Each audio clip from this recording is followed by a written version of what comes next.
Rivers and roads. Two were given a task that would span a lifetime. Show me what life means, and what it looks like at the end of the line. One chose paint, tar, steel, and gravel, but for the other, he decided on a water source and a shovel. From there, the situation would unravel.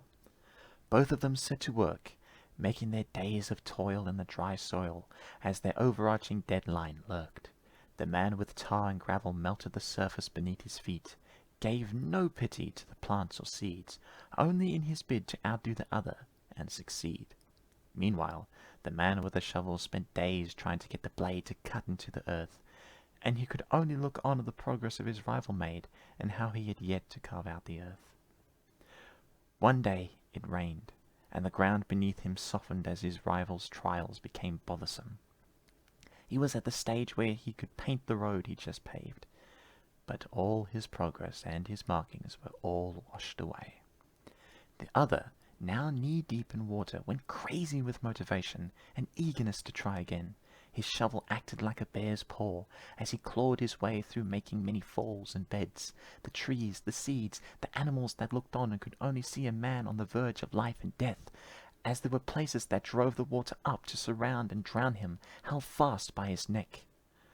After years of digging, planning, painting, and patiently waiting, the men had finished their task. The first had a road as black as coal, with simple lines in steel either side. "Did you enjoy your journey?" the taskmaster asked, to whose looks did not hide how he felt after many days he had spent in the cold. "Yes, I did," he lied, after chasing a goal that didn't bear any fruit, no matter how hard he tried. He asked the second about the journey he had. For the next hour, all he could do was blab, on and on about the clouds and the storms, the lack of warmth, the cool, refreshing breeze, the numerous trees. When asked, "What would you change? What would be different? What would it be?" the man stood proudly regardless of his meager frame. "Life? I wouldn't change anything. My sons, fate and luck.